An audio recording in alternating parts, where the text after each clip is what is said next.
Hi, everyone. I'm Jeanette Mulvey, the editor-in-chief of Co. by the U.S. Chamber of Commerce. Welcome to our fourth episode of Co. Start, Run, Grow. In this episode, we're highlighting successful digital marketing strategies that your business can start using even today.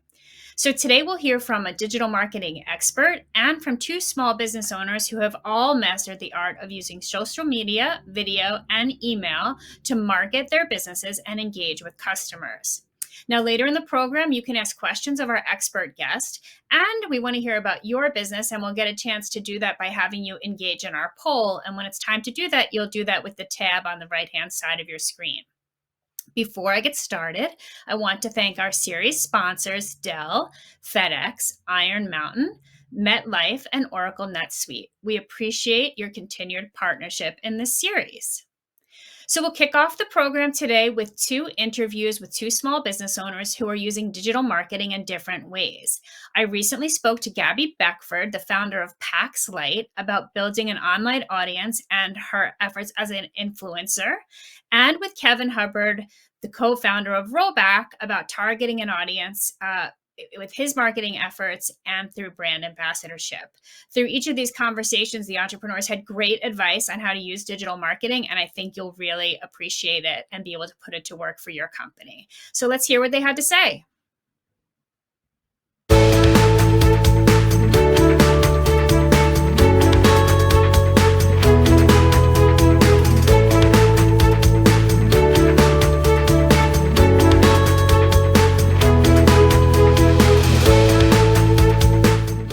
We'll start today's discussion with a conversation with an entrepreneur and influencer who has mastered the art of using social media content to market her business. Please welcome Gabby Beckford, travel influencer and opportunity expert for Pax Light. Hi, Gabby. Hi, thank you for having me. Yeah, thanks for joining us. So tell us, what is Pax Light? What do you do? And how long have you been in business? So Paxlight is a digital media company. What we provide as a business is twofold. I like to say on the influencer side, we inspire and give the what and the why of travel, especially to young travelers. We like to just make them aware of the opportunities and travel experiences that are out there. And then on our blog and our opportunities dashboard, we have a digital resource where we share resources to help make travel accessible and make the incredible accessible. So we make travel happen. And I started it as an LLC in June 2019, but really it started as a hobby back when I was a freshman in college in 2013. So I've been doing this for a while. So when you say you started as a hobby, what does that mean? Were you sort of traveling and documenting that on social media and that evolved into a business? Yep, that's exactly right.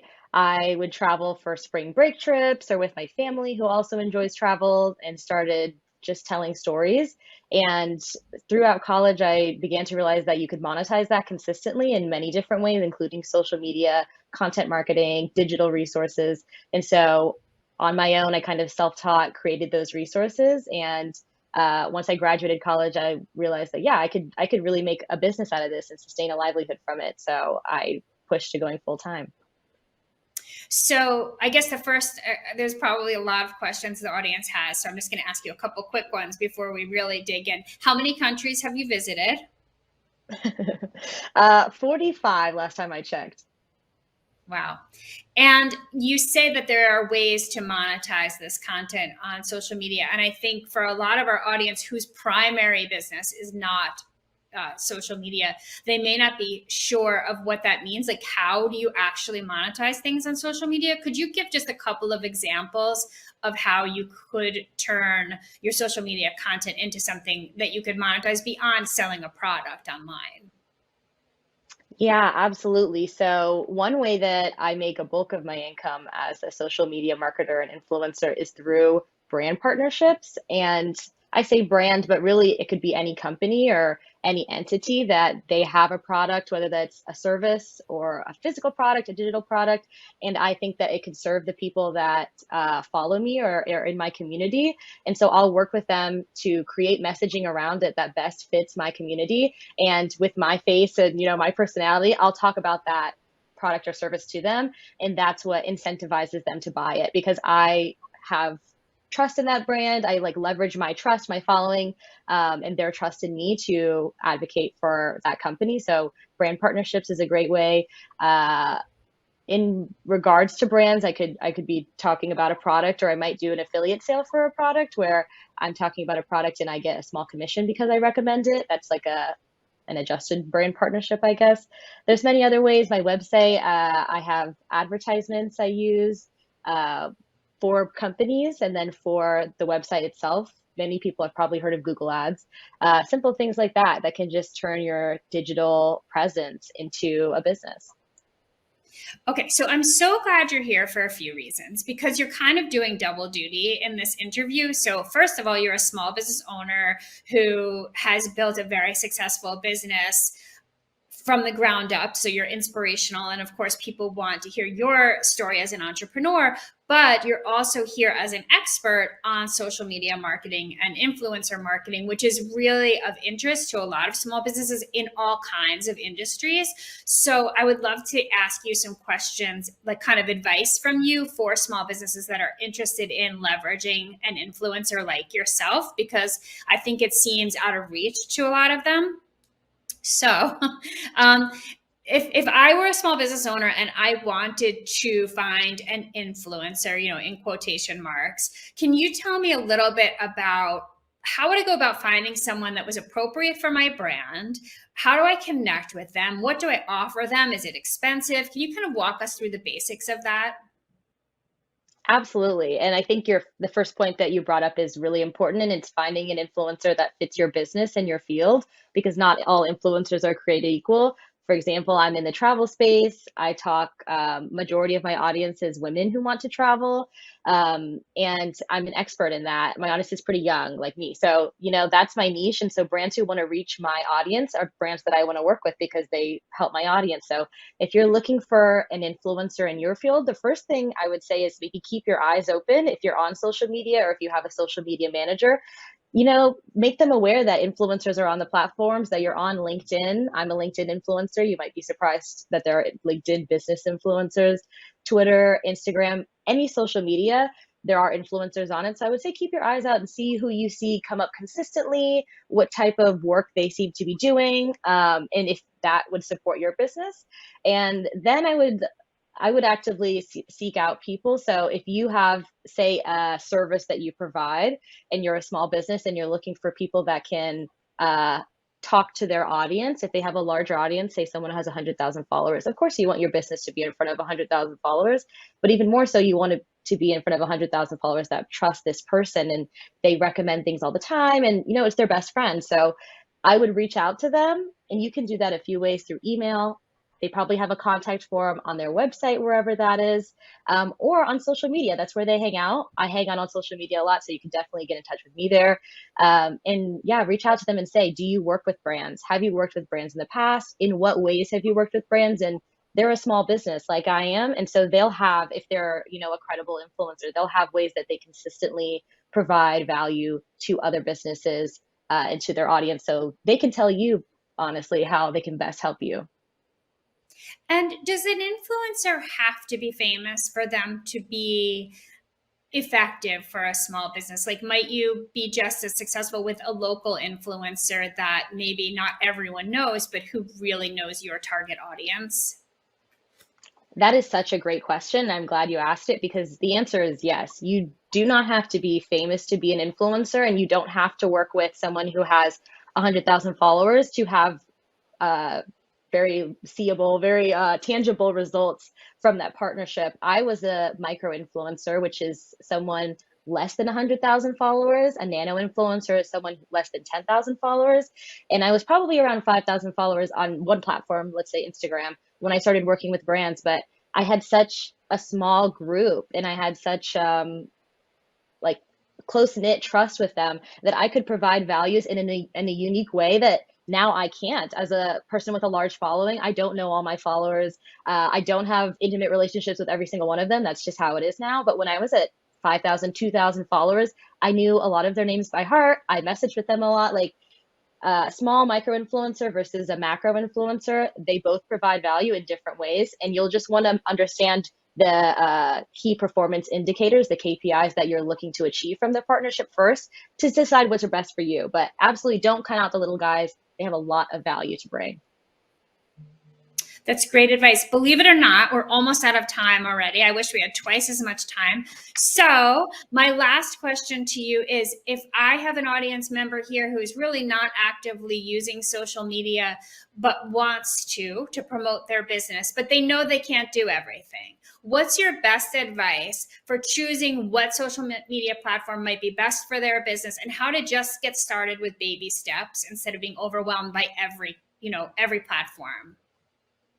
Absolutely. My biggest advice for other businesses and myself is to do just one thing. So reach out to one customer that you've had in the past and ask them where they hang out on social media. It's likely that your other customers are hanging out there too. So if it's Instagram and Twitter, start there, A/B test it, and move on from then. But just get started. Gabby, I think that's all we have time for today. I thank you so much. We really, really appreciate your advice. And just tell everyone where they can go to see your work. What's your website address? Thank you all. Best of luck in your small businesses. I'm here rooting for you. And if you want to reach out to me, you can find me at Pax Light, like she packs light, just without the she. Thanks a lot, Gabby. Bye-bye.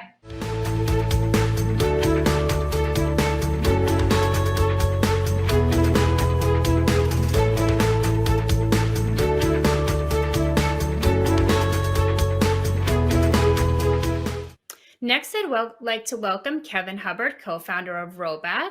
Rhoback is a lifestyle activewear brand specializing in performance apparel. Today, we'll hear how Rhoback has been able to grow its brand through its social media engagement. Hi, Kevin. Hey, Jeanette, how you doing? Good. Thanks for joining us. So Rhoback is a clothing company, but it's so much more than that. So tell us a little bit about the kinds of apparel that you make and sell. And I think you've been around since 2016. So just tell us about your company's journey since then. Absolutely. So we started out in the apparel space. We felt there was a hole for, high-end lifestyle activewear. So we started making performance polos, performance Q-zip pullovers, tees, performance hoodies like the one I'm wearing here. And we wanted to couple it, though, with creating a lot of organic social media content and stuff, not necessarily overly focused on our product, but doing, social media in a way that would entertain and kind of grow as our community grew. So that's interesting. So you didn't start out as a clothing company and then decide to use social media to market your products. You really integrated the idea of social media and digital marketing into the brand from the beginning. Now, I know that prior to starting this clothing company, you actually were doing social media for other brands. So can you talk about that a little bit and how it led you here?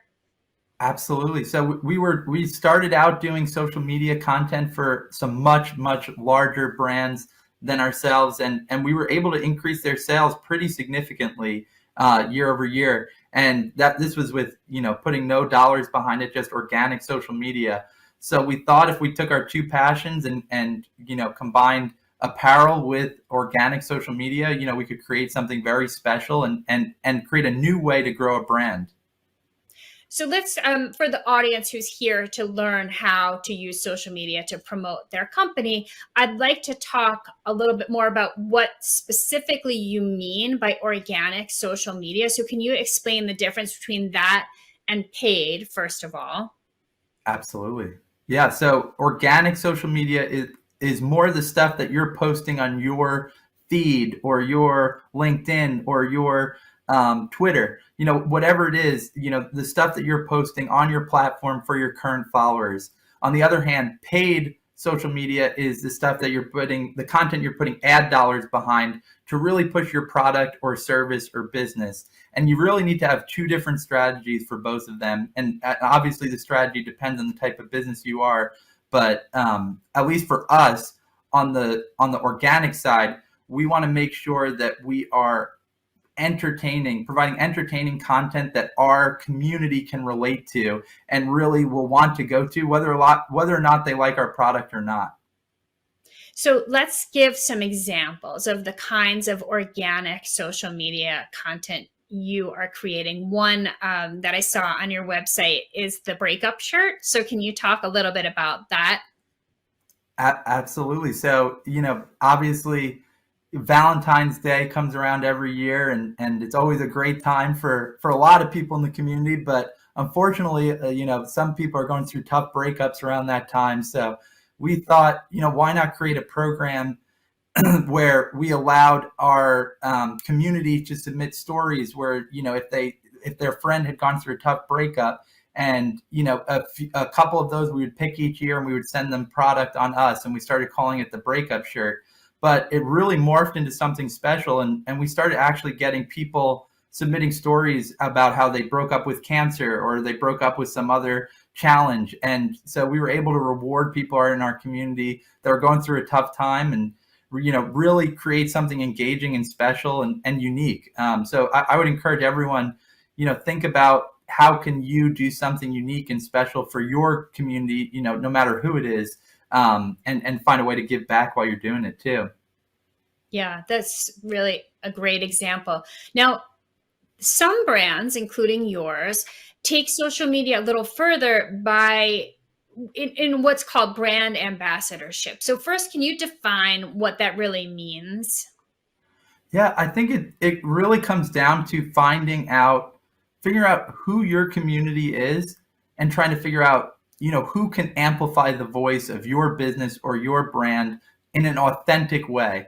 And it doesn't have to be somebody with the most followers or a celebrity or anything like that. Oftentimes we find bigger success by focusing on people that can, smaller audiences, but can really relate to our community and our customer. So if say you're a local hardware store, that doesn't mean you can't find a community that really speaks to your product. Like, it may be finding that Facebook group or Instagram handle of a woodworker or a construction person, and that is doing like do-it-yourself stuff, videos, and partnering with them in a way to promote your business in your hometown.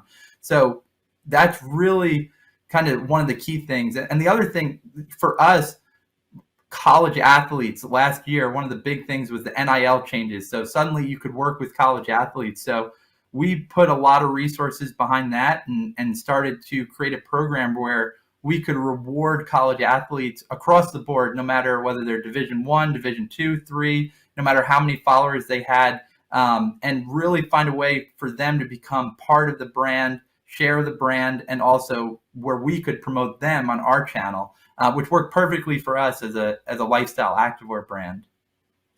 So, you referenced that you don't necessarily need someone who's famous or who has a lot of followers. And I would imagine that when you're trying to create brand ambassadors and leverage people in terms of digital marketing in general, you really need people who genuinely believe in your brand. So how do you go about finding those people? I think there's a couple ways. Well, one, if you build it, they will come. So if you're authentic and you're sharing your journey, your ups and downs, don't be afraid to do it. I mean, just about everyone now has some sort of iPhone or tablet, where you can take as high quality pictures as a photographer could have taken 5 years ago. So don't be afraid to try stuff out, share some stuff, and your community will be attracted to that. And then the second way to go about it is to go on these platforms, and, whether it's LinkedIn or Instagram. And one of the best ways to search for people in your community is, one, by location. You can search for people in your city, and two, using the hashtags. So say you are that hardware store example, start searching hashtag construction, hashtag woodworking, hashtag, plumbing, whatever it is. And I guarantee you, like, if you go on TikTok, there's going to be a ton of people posting videos about do-it-yourself plumbing, do-it-yourself woodworking, and just start reaching out to people. Not everyone will write back, but just shoot them a DM and see if you can kind of work together and kind of reward each other, and help kind of raise both of yourselves and both of your accounts. In the last minute that we have left, just tell us one mistake that you guys made early on in marketing yourselves that you learned from. I think in the beginning, we were afraid to try out different things. So we would just, it almost had to be too perfect. We had to have the best photo or the best video, every time, which is good. You do have to build your brand and your style and be a little different than everyone else. But at the same time, don't hold yourself back. Throw things at the wall. Try photo, try video, try slideshow, whatever it is. Try different content with different people and, people that come into your store or your business. But don't hold back and give it a shot. And you'll be surprised at, like I said, if you build it, they will come. You'll be surprised at what you'll attract when you're authentic and you be yourself and you kind of put yourself out there. That's great. That's all we have time for today. Thank you so much, Kevin. This was great advice, and I'm sure our audience appreciated it. Thank you. Have a good one. Bye, Kevin. Bye-bye. Well, Gabby and Kevin, I think both had great advice. So thank you to both of them. Now, before we move on to our next interview, I would like to know a little bit more about the audience and how you are handling your digital marketing efforts. You'll see a poll on the right-hand side of your screen. The question we want to ask you is, which method of digital marketing are you using right now the most? I see that social media is by far the big winner, which is not terribly surprising. It's certainly the easiest and the least expensive and probably the most effective, really. So it's really leveled the playing field for small businesses. Thank you all for voting in that poll.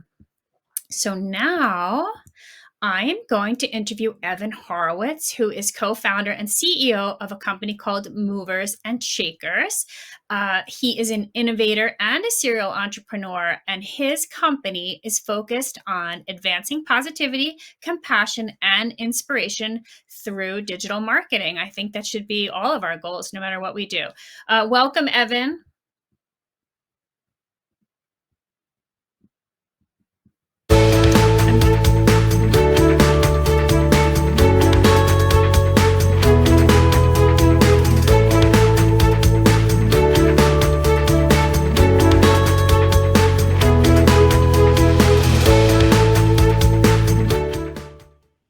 Evan, I got ahead of our video and then we didn't get to have your fancy intro. So you have your fancy intro and now I'm going to say, welcome, Evan. Thank you so much. Great to be here. Thank you for joining us. Wasn't it better with the intro? I almost cheated you out of it. Definitely makes me feel very special. And I love the quote there. It is all about the small efforts consistently that drive success. Yes, thank you. So tell us about Movers and Shakers. First of all, where are you based and what do you do? Yeah, so I'm calling in from Los Angeles. That's where I live. My company, Movers and Shakers, is a social media marketing agency on a mission to spread joy, as you said earlier. So everything we do is really about putting positivity into the world, connecting that back to the brands that we work with and driving more brand love. We're the #1 fastest growing marketing agency on the planet right now, according to Adweek, which is pretty crazy. And we get to work with a lot of really incredible brands like Amazon and Target, Warner Brothers and Netflix, Neutrogena, Nerf. So really fun time that we have promoting big brands and helping them be more successful and more relevant for especially younger consumers. We focus a lot of our efforts on Gen Z and millennials. Well, so now I know you're kind of a big deal because those are huge clients, and I feel a little even more embarrassed that I cheated you out of your fancy intro. Your thing is like, we're not just a digital marketing agency, but we really are focused on positivity and joy and bringing that to brands. So can you just talk, like, that sounds great. Lots of companies say things like that, but how does that really manifest itself in a practical sense? Yeah, it's a great question. I would point to 2 areas. It manifests itself both in the work that we do, but also the way that we work. And let me explain a little more about that. In the work itself, we really want the marketing that we put out there on behalf of our clients to feel really positive, uplifting, inspirational. And I think in the marketing world, there's really 2 types of ways that you can tell your message. It's driven by fear and, saying, oh, you have to fix this problem, or it's driven by inspiration and possibility. And we really want, at our company, Movers and Shakers, everything that we do really about inspiration and possibility. So when you hear that it's all about joy, that doesn't necessarily mean it's about jazz hands and, really happy always, right? Although we love that. But it's more about possibility and inspiration. So we want to tell our clients stories from a point of inspiring people for what's possible. More is better in your life. So that's really how that mission manifests in terms of the work itself. But then a really important part of that for us too is how we work. And we really want to be known as a team of people who bring inspiration and positivity into the room, or the Zoom room as the case may be. And we feel that energy amongst our team. We've created a culture internally within our company where people feel supported and uplifted and inspired, most of the time at least. And we also engage our clients in the same way. And we actually handpick our clients for people who are also bringing that joy and possibility and inspiration into the room. And that just makes for incredible working relationships. So have you ever had a client come to you, maybe someone even that you were very excited to work with, but you felt that their goals would not align with your mission, and you had to just say, this isn't appropriate for us? Yeah, that does happen. It could be because the brand and what the brand stands for, or the way that it's being portrayed in the market isn't right for us. For example, we work with a lot of brands in beauty. One brand approached us and they have these sort of like fat melting strips. And when I looked at their existing marketing, it really looked like they were just putting a message out there that your body's not attractive and you need our product to help you feel better. And that was an easy example for us of a client that we just don't want to work with, because the way that they like to talk about their product isn't aligned with that inspiration and possibility. But that also happens in terms of just the energy of the people. We've had really sexy brands approach us and saying, hey, let's talk about working together. And we thought, wow, that's great. Love that brand. But then just the vibe of connecting with the people and the type of energy that they brought into the room maybe didn't feel as aligned with the type of inspiration, possibility, thought partnership that we like to build. And so we might choose to pass on a brand like that as well. So, and I know, by the way, that you weren't always the fastest growing digital marketing business. So that as a small business, it's not always easy to say no to a client. So I just want to acknowledge that it takes a lot of courage. And it sort of takes me to my next question. We use the word alignment a lot in that previous conversation. A lot of small businesses watching today are looking to find the right channels through which to promote their business. And by channels, I mean, maybe it's email marketing, maybe it's social media, but only one particular platform. But they need to find the ones that align appropriately with what their business does, what their messaging is. Can you talk about how you help your clients find the right channels for aligning with their brand?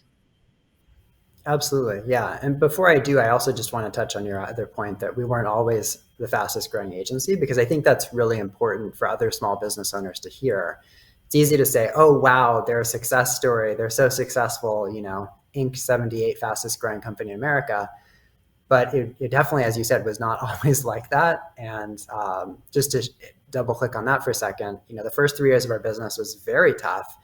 Just putting money in the business, not taking any out, hustling, pounding the pavement, getting doors slammed in our face consistently. So I do always, whenever I'm speaking, I want to make sure that message gets out as well, that if you feel like it's really hard and it's always an uphill battle and you're really struggling, that's super normal. And that's been my experience as well. And I just want to encourage everybody who might be in that situation to keep going and be persistent, because I don't think there's too many overnight successes, and I wouldn't want anybody to hear our story as an overnight success. In terms of your question about, sorry, go ahead. I was just going to say, yes, thank you for saying that. And yes, the question was about how businesses can find the platform that most aligns with theirs. Yeah, it's such a great question. I think the first thing I would say is it's easy to get overwhelmed because there's so many different types of marketing you could be. I mean, you had a bunch of them in the poll just now, but even within that, even within social media, there's 5 or 10 different social platforms you could be on. And I think as a small business, it's easy to feel bad because you're not checking all the boxes, and you see your friend who has another business and they're doing really well on this other platform, and oh my gosh, I'm not even on that. And so I think my biggest piece of advice is not to try to do everything. Even our big brand clients, when we work with these Fortune 500 companies, they're not even trying to do everything effectively, really 100%, because there's just too many channels out there. So the most important thing is to focus and to ask yourself, where is your customer? And try to think about where's the best place to reach them. Just if we would just look at social media, for example, for my business, our customers are brand marketers at these big Fortune 500 companies. They're mostly on LinkedIn in terms of the way that we want to engage with them. And so LinkedIn is our biggest social platform, and we spend disproportionate amount of our efforts there. And we also have an Instagram, but it's really a secondary priority. If you're focused on a boomer customer, probably your main social platform is Facebook, because that's where they tend to hang out the most. If you're focused on a Gen Z customer, probably your place to spend the vast majority of your time is TikTok. And I really encourage people to focus on one, do that well before you try to expand and go into other platforms and channels. So you mentioned TikTok, and I have audience questions that I want to ask you, but we have to talk about TikTok because your agency created one of the most viral TikTok campaigns ever, which is saying a lot. And it generated like 5 million video views, and it was for e.l.f. Cosmetics. So can you just talk about that and what made that so successful? Yeah, TikTok's an amazing platform. Movers and Shakers, my agency, now has over 200 billion views just on our TikTok campaigns alone.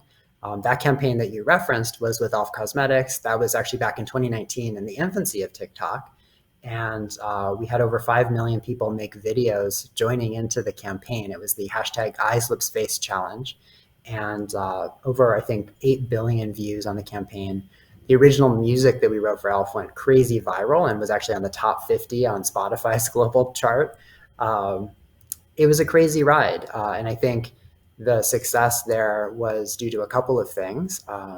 One is, it was really a combination of doing what you know well and then taking risks and trying something new and putting those together. So at that time, TikTok was brand new. That was a big risk. But one of my mottos as an entrepreneur is just to go take risks and dive in deep. And when we had a client who was interested in this emerging platform called TikTok that I knew nothing about, to be honest, at the time, we said, okay, yeah, let's figure it out. Let's try to seize this opportunity and make the most of it. But we also paired that with things that we knew really well. For instance, writing original music was something that we had been doing as an agency since we founded. And actually, my co-founder is a Broadway performer and songwriter. And so writing music is something that we knew super well.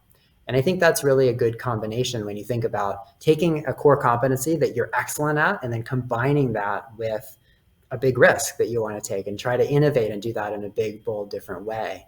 And I think that's part of the secret sauce for having a breakthrough success like that.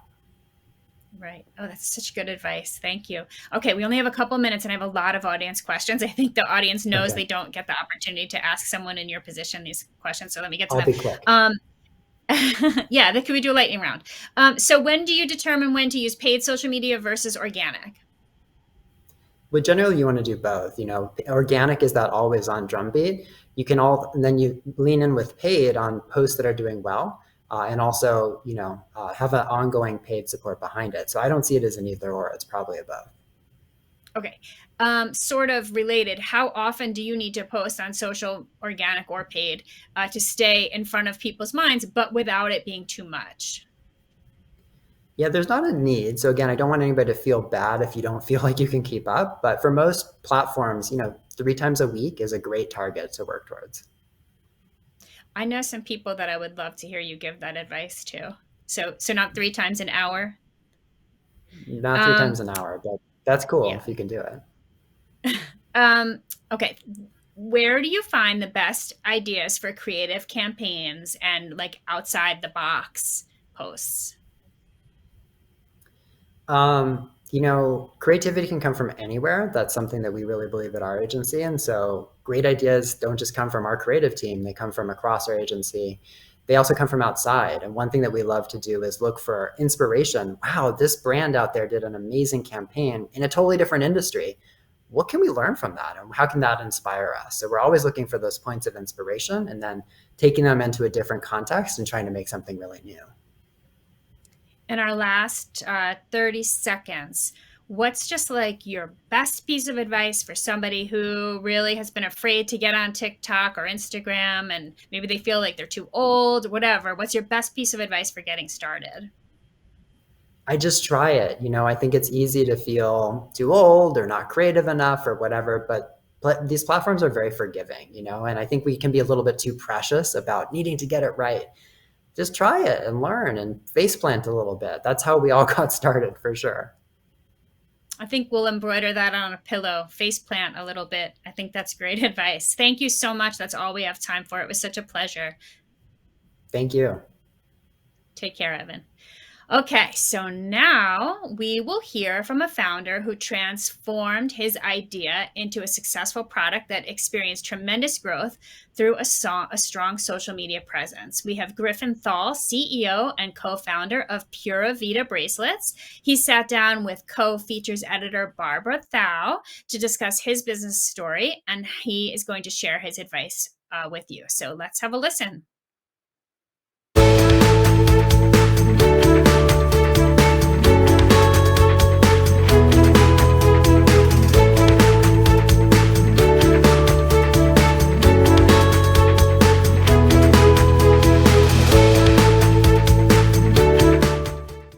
Griffin Thall is co-founder and CEO of Pura Vida, the brand known for its colorful, handcrafted bracelets made by global artisans.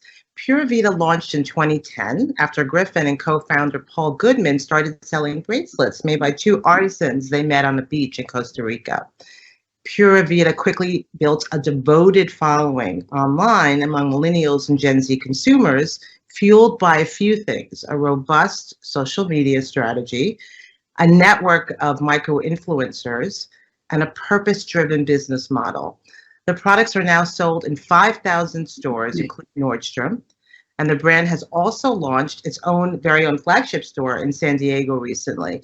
So in 2019, Vera Bradley, the brand known for its quilted bags, purchased 75% of Pura Vida, which back then represented $130 million in sales, testament to its growth, and became a part of the Vera brand, the Bradley brand portfolio. I'm so pleased to welcome Griffin Thall, who will share Pura Vida's growth strategy and growth story, actionable insights on how the company uses marketing and other methods to grow the business. Happy to have you here, Griffin. Welcome. Thank you so much. Happy to be here. So I'd love to we'd start with your really interesting, fun origin story and how it shaped your brand identity. Of course, yeah. So Paul and I went on a surf trip to Costa Rica after graduating from San Diego State in 2010. And we went on this trip just to explore, travel, kind of get lost. And the last week we were there, we met these two artisans on the beach named Jorge and Joaquin, just making bracelets by hand, selling them to tourists just like ourselves. So we bought a couple bracelets, and then the next day we went back and we walked up to Jorge and we said, we love these bracelets. We need to get 400 and we want to bring it back to San Diego and we want to give them to our friends and family and see what happens next. So we got his email address. He didn't really have one at the time, so we made him an email address and a PayPal account in case there was a future order that needed to happen. And if you fast forward to today, that was the last time that Jorge and Joaquin ever sold bracelets on the beach again. So now we have hundreds of artisans globally that hand make the bracelets. We bring them into San Diego. We have a huge fulfillment center. We ship them online. We have over 5,000 wholesale accounts that resell the products. And we also have one retail store at the UTC Mall in San Diego. That's incredible. I know you didn't set out to carve a niche in the jewelry space necessarily, but the jewelry business is a $76 billion business in the U.S. market, and you managed to do just that, though. You captured the attention of millennials and Gen Z consumers.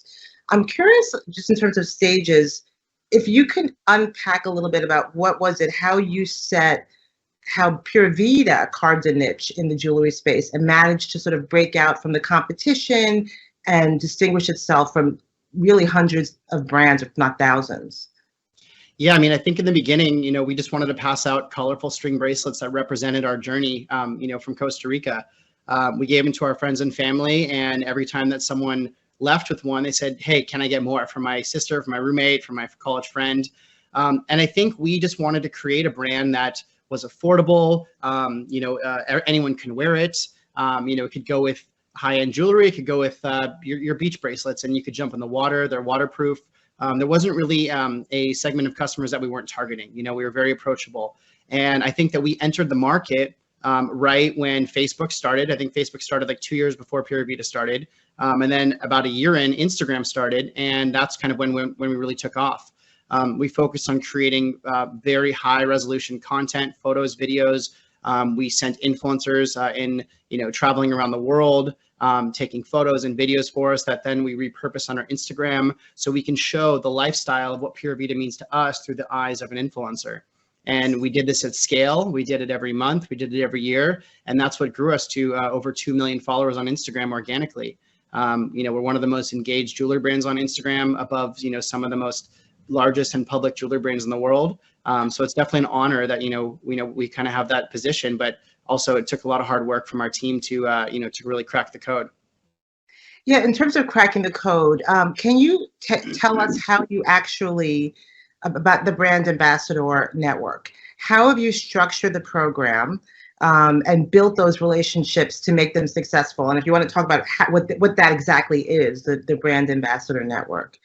Of course, so every business has customers, right? But how do you turn those customers into a voice? And how does that voice create conversions and create word of mouth marketing that you can't even pay for because it's so organic and authentic? So what we did is once we had enough customers come to our website, we created a program for them to go from a customer to a brand ambassador. And that's when the brand really took off, because now we have an army of, I think we've had over 150,000 brand ambassadors sign up. Today we have about 50,000 active reps, but we have an army of social media brand ambassadors that are talking about the brand on Instagram, on their Instagram stories, feed posts, in their sororities, at their soccer teams, within their households and their families. Because when you are a brand ambassador, you feel ownership. You feel that connection to the brand that's much more than a customer who they purchased from us, we sent them bracelets, and that's the end of the relationship. So I think it's about how we converted a customer into a brand advocate. And that's kind of the secret sauce in the beginning. What do you look for in a brand ambassador? I mean, we just look for pretty much anyone that loves the brand. It's not really a difficult program to get into. We accept pretty much everyone. And we want people to know that if they're joining it, they're going to be getting exclusive photos, free stickers, free bracelets. They're going to be going through different tiers and rewards. And it's fun. It's a fun way to rep your favorite brand. And I think that we made it so, so easy to join. And the communication, from email and text, and someone in our office who's the brand ambassador manager, who's kind of the voice to the reps. It's really easy to communicate with us. And we don't have this big guard up, and you can't talk to us like a big corporate business. We're there, and we talk to our fans and customers and brand ambassadors every day. It's interesting. Influencer marketing has been, grown exponentially over the past, decade or so. And with your sweet spot are influencers with like 10,000 or fewer followers, right? Can you talk a little bit about that, but also about what do businesses of all stripes need to know about building a successful influencer marketing program today?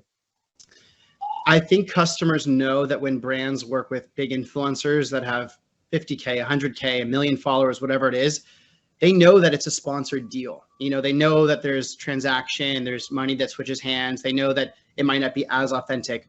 But when you have brand ambassadors that are under 5,000 followers, quote unquote normal, those people that are posting about the brand are passionate. They're real, they're authentic. They are getting photos and videos because they want to, not because they're paid to.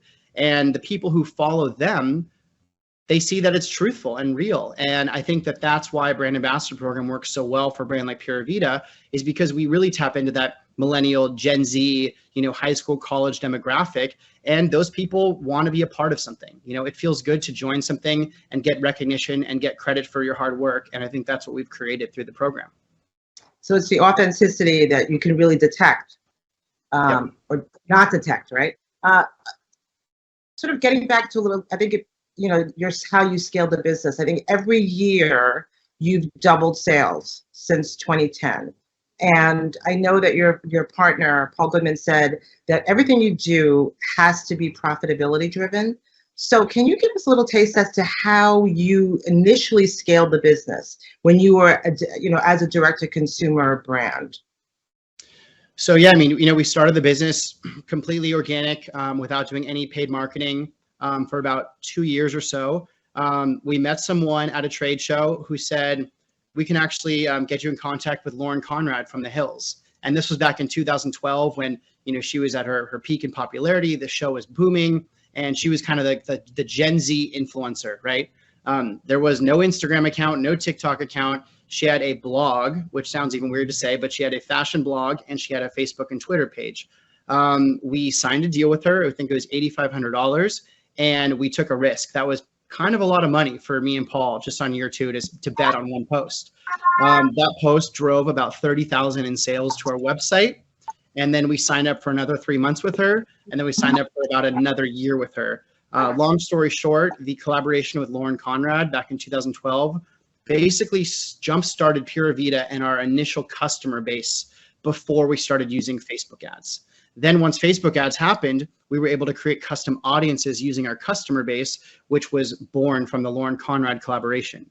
So once we were able to do that, we were able to target lookalike customers on Facebook globally with a very specific niche of behaviors. So fast forward to today, what's key to an effective social media strategy for you and in general? Because the landscape has obviously changed. The landscape has changed a ton. The organic reach on Instagram has gone way down than it was in the beginning. Every brand has brand ambassadors now. Every brand works with influencers. So I think for me, my outlook on it now is you don't need to be a true D2C brand. And when I say that, you don't need to be 100% e-commerce driven. You can be 1/3 e-com, 1/3 wholesale, 1/3 your own retail stores, sprinkle in different types of events in there as well. And it's kind of a 360 approach that when you are representing your brand in so many different spots, you build credibility, you build longevity, you build a customer base that are coming from different channels. And I think that if I was to start a brand today, I would not lean in on D2C 100%. It's just not the same ecosystem and economics of scale as it used to be. So I would recommend starting a brand with confidence that you can do it omni-channel. And I think that that's the best way to start a brand today. Yeah, so that's a great segue to my next question, because I think that the thinking is also that, direct to consumer, the costs are low, but it's actually not necessarily the case at all. The costs are high, and then you get a lot more eyeballs with physical retail, right? So that's another expanding your distribution pie as you just described. So, and along those lines, the next stage of scaling, I'm curious about what were the key steps that you took to move into physical retail? So we actually started the brand wholesale and e-commerce. Okay. So our strategy was not e-commerce only. It was, hey, if a surf store or a boutique or a clothing store or a yoga studio wants to carry Pura Vida, let's let them carry Pura Vida. And I think that at the beginning was to our strength, because then people were buying it at their local places and then going back online to shop a second or third order. So right now, we're about 70% e-commerce, 30% wholesale. And it's kind of been like that since the beginning. I think e-commerce was maybe 90%, 80%, and now it's been at 70% for a while. And so in 2019, Vera Bradley purchased 75%, right, of Pura Vida for 130, which represented back then 130 million in sales, right? So that really shows. It was 130 in valuation, yeah. Valuation, okay. Would love to get, I feel like people don't talk about the behind the scenes strategic, how you did it, so if you could take us behind the scenes as to how you landed that deal, the process, and of attracting the investment, how from a big brand. Yeah, it was definitely interesting. Paul and I, whenever we look back and talk about it, we call it the road show, because we literally went on the road and pitched our brand out to investors all over the US. Would not have done it any other way. We worked our ass off in these meetings, and it was pretty awesome, an amazing experience. So it basically started by us going to trade shows, normal way, getting, new accounts on the wholesale level. And about maybe 6 years in business, someone walked up to us and said, "Hey, love your brand. Would you ever think about selling?" We're like, "Nope, too soon." The next year he came back again, "Love your brand. Would you ever think about selling?" We're like, "Nope, too soon." And then about 8.5 years in, he said, what do you think about selling? We're like, I don't know. We're kind of interested. So we talked to this company. They're in Beverly Hills. Their company is called Sage. They are an investment banking firm. Their job is to pitch brands to investors. You have two types of investors. You have strategic and you have private equity. Private equity is more like financing and banking, and then strategic is more like parent brands that acquire smaller brands. So we had about 25 meetings, management meetings, with the CEOs and COOs of these companies. We had 7 offers to buy Pura Vida, and then we narrowed it down to 2, which was Vera Bradley and then one other private equity firm. The private equity firm came in slightly higher than Vera Bradley, but we realized that we wanted to be a part of a company that shared our brand ethos, that had a staff that we could collaborate with, that dealt with charities, that dealt with product sourcing, and also had experience in wholesale and opening up retail stores, which was kind of the smaller part of the Pura Vida pie. So we chose Vera Bradley, and it was after tons of meetings, tons of diligence, deep into our books and cost of goods and staffing, so much stuff that we didn't even know about. Basically they lifted up the hood and looked at everything on Pura Vida. And after about 1 year and 3 months, we closed a deal, signed the paperwork, made the transaction, and now we've been working with the Vera Bradley team for about 2.5 years now, and it's been pretty awesome. Your biggest growth opportunity today now? I would say our wholesale is still booming, and I would say opening up retail stores. So we have 1 store opened up. We have 3 more this year, and the following year we plan to open 5 to 10 more. So looking back, what comes to mind, or a few things that come to mind, as the biggest challenges you faced along the way and how you tackled them, and what would be the larger takeaways from those challenges and how you tackle them? I think it just depends. Right now I would say the biggest challenge is the e-commerce headwinds, dealing with the rising Facebook ad costs. The Apple iOS 14.5 update really made targeting and tracking much more difficult than it ever was. I think it's just knowing, how to be the leader in the space. We've always been the leader in e-commerce. We've been able to dodge, different bullets, diversify our channels. We're looking into TV ads. We're looking into TikTok more and figuring out a strategy and program to scale that. But yeah, also with our first party data, I think that, we could be much stronger in our targeting for our email subscribers and our SMS subscribers. There's a lot of stuff that we can do that isn't just acquisition focused, but it's more retention focused. Retaining consumers. And in terms of something that, you was a pivotal moment, that was a learning moment that you would say to yourself now, oh my God, I wish I could have told my 10-year ago self this, what would that be? And that would be, actionable insights for small businesses and entrepreneurs today. I would say that you got to take risks. No founder had it easy or had just like the 10 tips to success given to them. I think it's important to have a quality product. There's no quick wins. There's no overnight success. Maybe there's 10 or 20 year success, but not overnight success. I think that the brands that are going to win long-term are the ones that are authentic and true to their roots, have quality products, great customer service, things that have been around for 100 years, right? Not just the Instagram ads, the TikTok influencers, but the tried and true strategies of how brands have been built since the first mall ever opened up, opening up retail stores, good customer service, good return policy, the simple stuff. But when you're, at scale, it's not so simple. It's complex. You have hundreds of employees. You have people deep in the data. There's a lot of stuff that goes into opening, dozens of retail stores and 5,000 wholesale accounts and scaling an e-commerce business with thousands of orders a day. So I think there's a lot that goes into the recipe of a successful business. And, we're still perfecting it. We've never really perfected it. It's kind of an ongoing project. There's that solid foundational pillars that you're describing, and then there are trends. So my last question for you, and this has been fun, I went too fast. What trends, consumer trends and macro trends, should every business be giving a look at and paying attention to, that you're also paying attention to? I think just, D2C brands that are really heavily focused on Facebook marketing need to diversify. I think that's really important. It's been a big learning for us. I think we had a lot of eggs in one basket for Facebook and Instagram ads. And, now we're really trying to learn other channels and, figure out podcasts and TikTok and digging deeper into email and SMS and, really not putting your eggs in one basket into one acquisition channel. I think that's the biggest thing. And, when it's easy, of course, but then when it gets more difficult, you don't really have the solution for the same strategy. The strategy shifted over the past 10 years and we've always been able to pivot well. So I'm confident that we're going to be able to pivot this one through as well. Exactly, being nimble. Thank you so much, Griffin. It's been a pleasure. Yeah. Thank you. Of course.